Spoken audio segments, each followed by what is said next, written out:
Check out the backup flight systems. Entendu, je vérifie les systèmes de secours. Stand by. Chier cette IA, elle nous parle en anglais alors qu'elle connaît toutes les langues de la galaxie. I confirm backup flight systems are ok, c'est good. Roger. Roger. Be advised, the visual is go today. D'accord, Tu comprends ce qu'il dit? je sais de quoi il parle. En gros.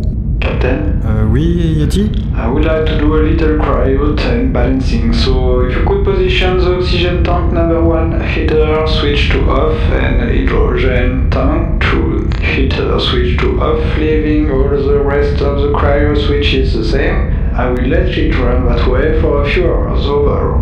D'accord. Il peut pas le faire tout seul? Ouais, ça lui permet de socialiser un peu. Yeti? Oui, Comment on fait déjà I understand you want the heaters off for hydrogen tank 1 and oxygen tank 1?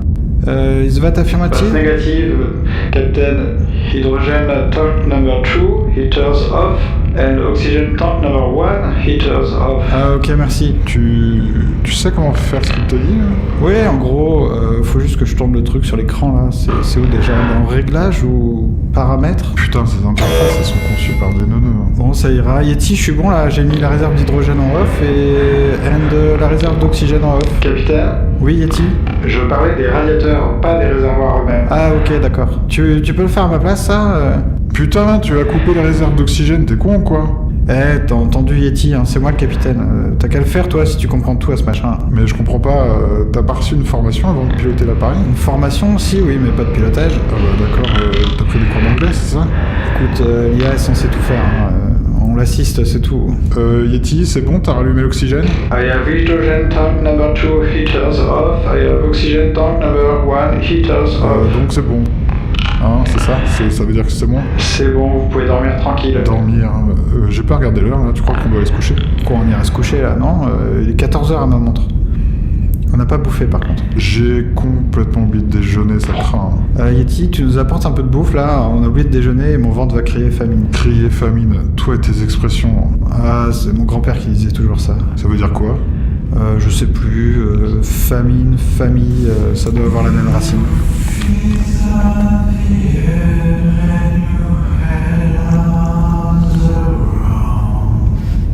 With your feet on the air and your head on the ground.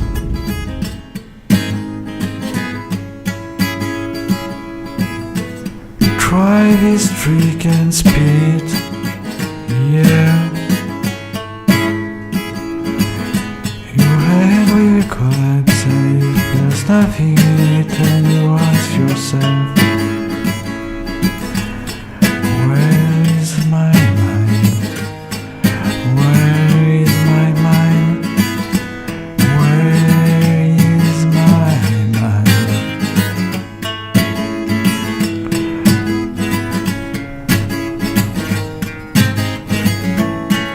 Where are the waters swimming?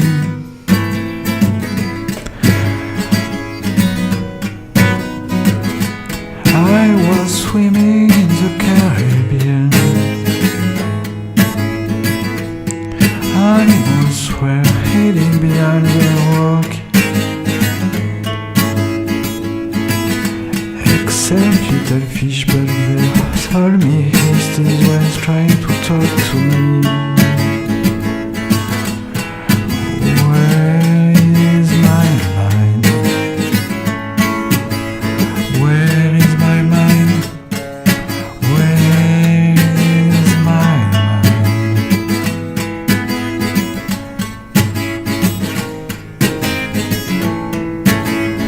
Where are the water she's swimming?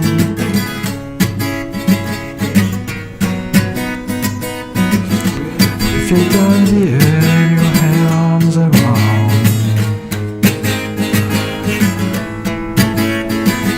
Try this trick and spin it here. Your head will collapse if there's nothing in it, and you ask yourself, oh,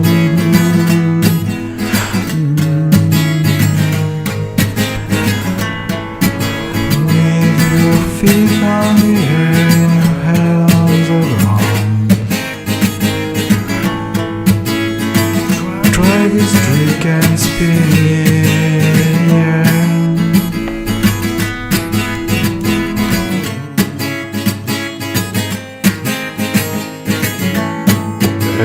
L38-Gamma.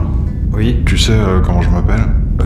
Oui, M27 Ah, laisse tomber. Non, attends, N, c'est N. N27 N217-Lambda. Lambda. Ouais. T'es sûr? Ah, je connais mon nom quand même. Mais c'est qui t'a donné ce nom? Quoi, Lambda, c'est courant à mon époque. Bon, tu voulais me dire quelque chose, Lambda? Ah non, par contre, tu m'appelles pas juste Lambda. Ok, d'accord. Ça fait chier un peu ces noms un peu là. Ok, je t'appelle L38 pendant la durée du voyage et tu m'appelles N217. Ça marche. Ah, une bonne chose de faite. Hein. Ça fait du bien de mettre les choses au clair. Ouais, surtout que ça fait 248 jours qu'on est parti. Ça saoule ce truc, hein, j'aurais dû rester à la ferme. À ferme? Quoi, bah j'étais fermier moi avant, pas toi. Non, je faisais de la philo. De la philo. Tu étudiais les plantes?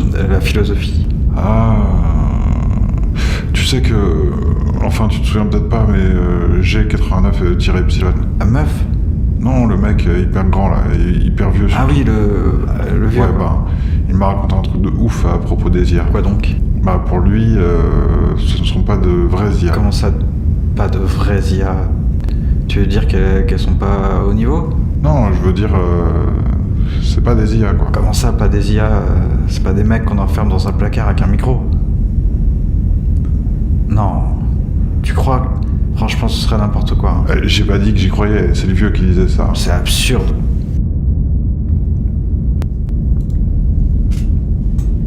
Qu'est-ce que tu fais là? Bah, je m'en fume un. Dans le cockpit, j'aime pas trop quand tu fais ça dans le cockpit. Ah, c'est bon, ça va. On ouvrira pour aérer. Ah, très drôle. Attends, passe-le moi. Ah bah d'accord. Je vais te dire pourquoi c'est pas possible ce que tu À racontes. propos des IA. Ouais, j'ai peut-être pas étudié le pilotage, mais j'ai compris une chose, c'est que les calculs à effectuer pour les sauts spatiaux qu'on effectue depuis notre départ, c'est pas possible pour un être humain.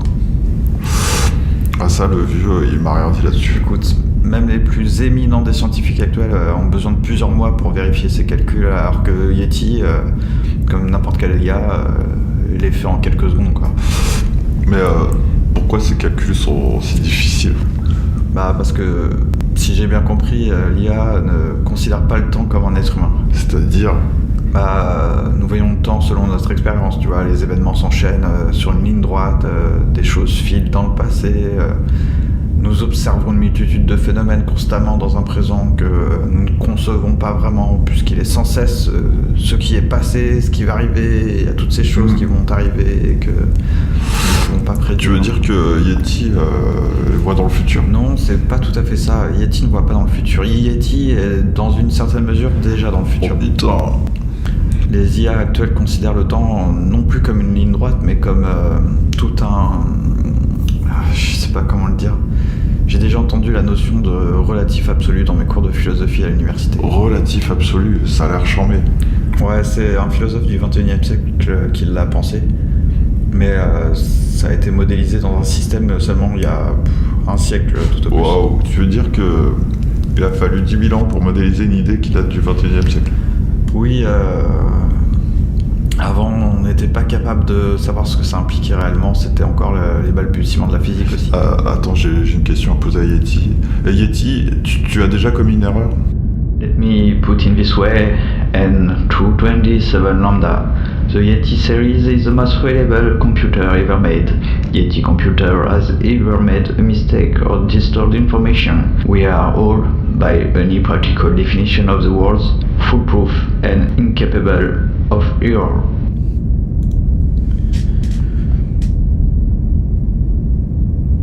T'as compris ce qu'il a dit? Ouais, il a dit qu'il ne faisait jamais d'erreur.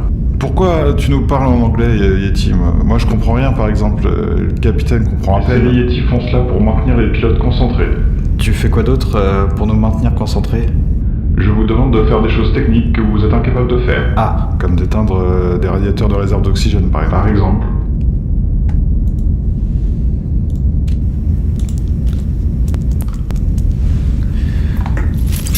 une transmission. Tu parles français d'un coup là? Qu'est-ce que ça peut être? On est à côté d'un autre vaisseau? 总往公园这里10月。 Oula, l'appareil doit déconner. Attends.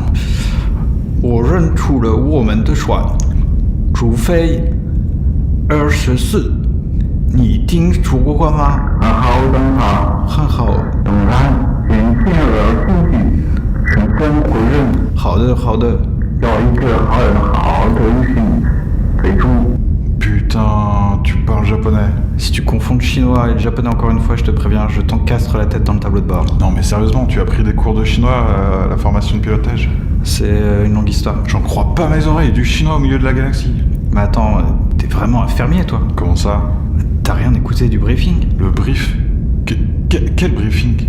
Ben, le seul qu'on ait eu avant de démarrer la mission. Il y a 1 an, je rêve, tu crois que j'ai mémorisé? J'ai tout oublié, pourquoi on parle chinois? On est à 5 parsecs de la station Phoenix Flamboyant, on est censé leur répondre en chinois parce que tout est à eux dans le coin. Incroyable, et Oui.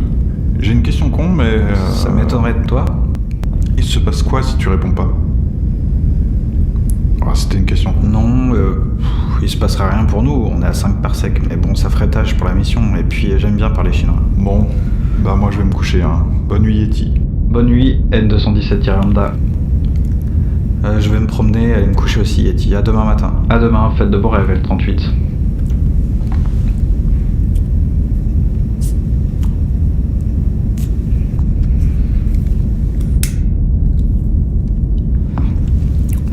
Vous ne dormez pas?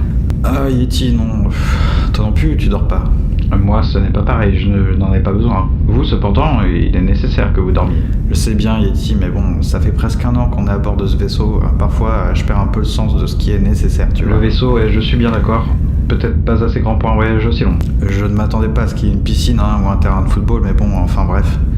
Tu sais, je m'y attendais peut-être pas, mais ce qui me manque, c'est la texture des choses. Je veux bien que vous m'en disiez un peu plus. Ben, marcher dans une flaque d'eau, avoir la paume de la main sur une table en bois, du rugueux, des trucs dans le genre, tu vois, une odeur, je sais pas moi, des variations d'odeur. Ici, ça peut un peu tout le temps, on s'y est habitué, tout est propre. C'est comme si tout était fait d'une seule matière. Je trouve notre discussion très intéressante. Il y a des choses qui ne vous manquent pas? Bah plein, paradoxalement. Tu vois, par exemple, j'aime pas trop les gens, mais ça manque un peu de savoir qu'il y a une foule quelque part. Vous n'appréciez pas trop N217-Lambda? Qui ça? Ah oui, bon, c'est pas ça, mais bon, c'est pas un ami, tu vois. En fait, je sais pas si ça ferait une différence s'il n'était pas là. Hein. Oui, la solitude... j'aime bien être seul, hein, depuis un bout de temps d'ailleurs. Vous préféreriez faire le reste de ce voyage seul? Tu ne serais pas en train de suggérer que je m'en débarrasse? À dire vrai, je le trouve drôle. Oui, bien sûr. Puis... Non, mais bon, je préférerais une bimbo qui soit là pour passer le temps. Ce genre de choses n'est pas prévu par la Fédération. Tu m'étonnes.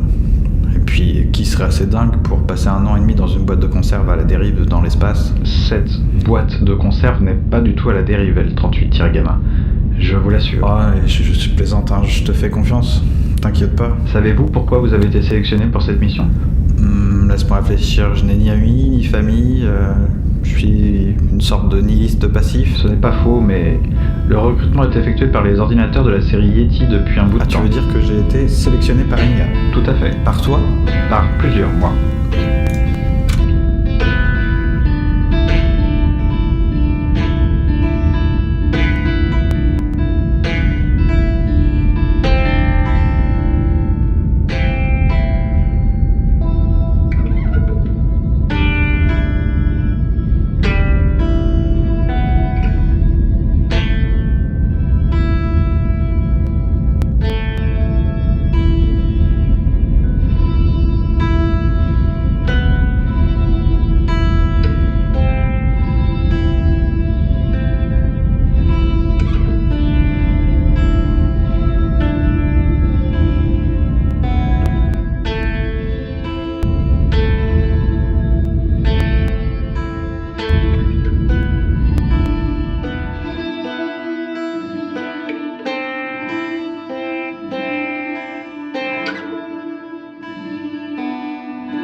Feijou, Tony Ford, mission de contrôle, vous me recevez? Mission de contrôle à Feijou, Tony Ford, je reçois Agnew, go for 0 mid. Ok, Yeti indique landing 40 minutes. 980 miles, vous atteignez l'atmosphère d'Aurora. Ok, nous démarrons la procédure d'approche. Yeti, la température est comment? Il fait chaud dehors, ne sortez pas sans vos casques. Je commence la procédure de freinage, approchez-vous. Ok, je note qu'on ralentit en effet de 13 200 à 1000 miles par heure. Ça fait beaucoup ça, non? C'est normal, tu voudrais pas qu'on percute la planète à 13 200 miles par heure. On va encaisser le freinage et essayer de t'accrocher. Feijou, Tony Ford, vous pouvez commencer à atterrir. 4400 miles, Runner Road. Ok, le système de radar est enclenché, détermine la vitesse et l'altitude pour savoir quand allumer les réacteurs de descente. Oui, tout, fire, capitaine, ça va secouer. Ok, on est à 1222 pieds. Je vais gerber mes graines de ce midi. Touchdown.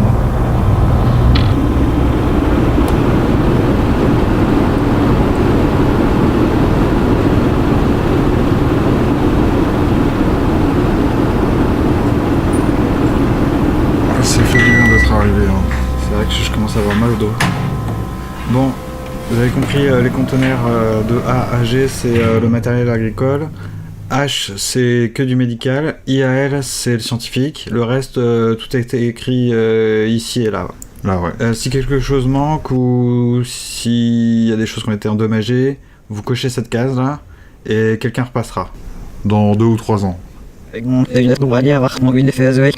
Mais il n'y aura rien de cassé, hein, parce qu'on a piloté prudemment et la fédération a fait l'inventaire de toute la cargaison avant notre départ. Bon, ok, on va se promener. Non, bah tu sais, je vais aller manger une soupe, hein. Il doit y avoir des plats sympas dans le coin. Ok, je te conseille juste de pas aller dans le quartier français, hein, ça craint. Ok, ça marche, bah à plus. Ouais, ça a été un plaisir de faire ce trajet avec toi. Bonne continuation. Ouais, moi aussi, bon retour à la ferme. Salut L38. Salut M240. Fou, enfin seul. Hein. Je sais ce qu'il allait faire. Hein. Le quartier français, tu parles, c'est réputé comme le quartier chaud. Je suis déjà venu sur Aurora. Il y a quoi, 5 ans, 6 ans, je ne sais plus. Je croyais que la planète était en train de se décoloniser, mais bon, il y avait eu un problème. Enfin bref, nous y revoilà pour un bref arrêt. Le vaisseau est vide à présent et mon équipier va rester ici un bout de temps et repartir peut-être, je sais pas. Ah, je m'en fous en fait, je l'avoue. Moi je reprends les commandes dans pas longtemps, je reste pas ici. Bonjour Yeti. Alors, c'est Louis. Pas mal, tu devrais goûter un de ces jours. La prochaine fois, sans doute. Tu es prêt? Oui, ça devrait le faire, hein. Je vérifie 2-3 trucs. J'ai tout vérifié. Je sais. Attends, les réacteurs? Aucune anomalie détectée. L'habitat? Vous atteindrez notre destination sans aucun problème. Ok, très bien. Bon, je contacte le contrôle. Mission contrôle, vous me recevez? Oui, Feijou. Autorisation de mettre les voiles? La voie est libre, Feijou. Vous êtes autorisé à quitter l'astroport. Bien reçu. Yeti, j'y vais. Je vous assiste au besoin. Ça marche. J'allume le moteur principal. Moteur principal allumé. Système de pilotage sous tension. Système de pilotage, ok. Je calcule la trajectoire optimale. Ok. Mise à feu. Mise à feu. Ok. Moteur principal allumé. Moteur principal allumé.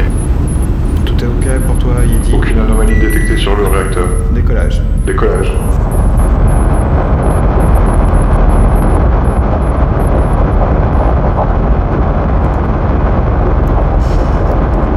L'itinéraire est calculé. Aucun obstacle sur notre route. La mission peut commencer. Très bien. Vous vous souvenez de notre discussion sur voyage dans le temps? Oui, je m'en souviens parfaitement. Vous aviez compris le point? Que c'était impossible de courber le temps comme une feuille de papier? Cela même. Du nouveau à ce sujet? Pas vraiment. En tout cas, pas par rapport à cette anomalie. Anomalie qui n'est d'ailleurs qu'une imagination pour l'instant. Ouais, fondé sur le rapport... comment il s'appelle déjà? Shin Kwai. Ouais, c'est ça. Il pensait avoir vu une étoile. Jusqu'à ce qu'ils se perdent dans l'espace et qu'après être secourus après 2 mois, ils disent tous avoir fait un aller-retour futur, passé, présent. Les systèmes se sont déréglés à bord. L'IA a fourni des explications plus qu'étonnantes. Et ce n'est pas une série Yeti. Et pour cause. C'est un vaisseau chinois. Yeti, quel est ton plan d'approche? Je préconise d'abord de rester à bonne distance de la localisation de l'incident. Un parsec fera-t-il l'affaire? Tout à fait. Dans un second temps, nous resterons à 1 parsec environ de la zone où l'on a récupéré l'équipage en perdition. Et dans un premier temps? Nous allons, dans un premier temps, rester à 2 parsecs pour voir si nous sommes repérables. Ouais, c'est plus prudent. En temps normal, quelle est l'activité dans la zone? Minime. Très peu de densité de trafic, essentiellement commercial. Ouais. Que faisait cette mission chinoise dans la zone à ton avis? Données inconnues. Ils nous cachent peut-être quelque chose. Ils ont tout à fait le droit de naviguer dans cette zone. Cependant, je n'ai aucune information existante sur une éventuelle activité industrielle dans la région. Ouais. Bon, quand est-ce qu'on fait le premier saut? Dans 16h10 environ. Pour l'instant, un saut serait trop dangereux. Ouais. Si tu veux mon autorisation, je t'en prie, hein, on peut sauter maintenant. Impossible. Ce serait contraire à la première loi. Oh là là, première loi.